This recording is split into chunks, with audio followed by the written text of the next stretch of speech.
بسم الله الحمد لله والصلاة والسلام على رسول الله. السلام عليكم ورحمة الله وبركاته. مدحوينها دولة goboleedka koonfur galbeed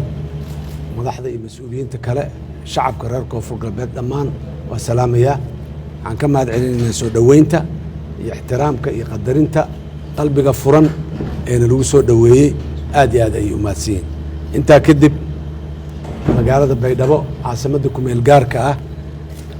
dowlad goboleedka waxaan leenahay dadkeedana waa mahadsiin. magaaladan magaalo taariikhi ah Soomaaliya taariikh badan ku leh duruufihii kala duwanaa oo dalka soo maray midba taariikhdeeda kula waaye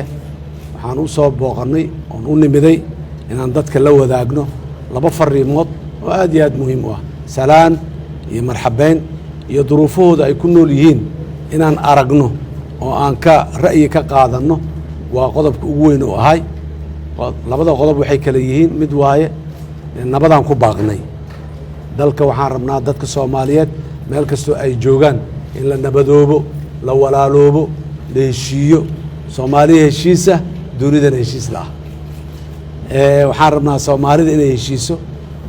nabaduna deegaankan caam uu ku yahay dib u heshiisiinta uu caam ku yahay dhaqankiisa iyo habnololeedkiisa ay ka mid tahay dib u heshiisiinta iyo wada noolaanshaha iyo dadka Soomaaliyeed soo dhaweyntooda meesha sababahan uga bilownay booqashadan halkan uga bilownay ayay ka mid tahay waxaan rabnaa ku baaqaynaa arrintaas waxaan rabnaa dadka Soomaaliyeed dhammaan meel kastoo ay joogaan in la midoobo lees qalbi xaarto fariinta ugu weyn aan wadnaa oo aan la mari doono dalkoo dhan maaha Baydhabo inay u gaar tahay dalkoo dhan aan la mari doono waa midaas haddii alla yiraa Soomaali heshiisaan rabnaa markaan annagu heshiino cadowgaan iska dulqaadi karnaa caalamkana waa la heshii karnaa dalka duruufo adag ayaa ka jira oo dhanka abaaraha ah alxamdulilah ilaahay aa mahadle magaaladan Baydhabo iyo agaarkeeda shalay iyo maantaba roobab fiicanaa ka da'ay markaan soo degaynana biyaha meel kasta waa yiileen ilaahay nabad lagu beerto oo lagu daaqsado dadka allah siiyaan leena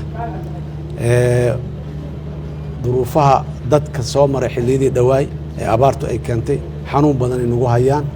dadkaas Soomaaliyeed ee duruufaysanna inaan aragno xaaladooda sida ay ku sugan tahay si aan fariintooda u gaarsiino Soomaalida inteeda kale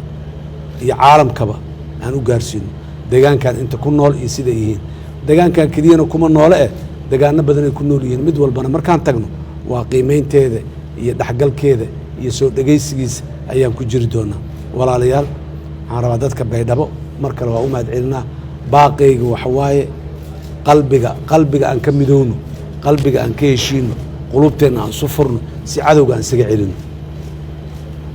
qodobka labaadna waxa waaye dadka walaalaheena waa u ducaynaynaa roobka maanta ilaahay keenay asigoo badan oo nabad ah in ilaahay u keeno fariinta iyo duruufaha aan ku aragna dadka Soomaalidana waa gaarsiinaynaa caalamkana waa gaarsiinaynaa haddii alla yiraahdo aad iyo aad u mahadsantihiin wasalaamu calaykum waraxmatullaahi wabarakaatuh.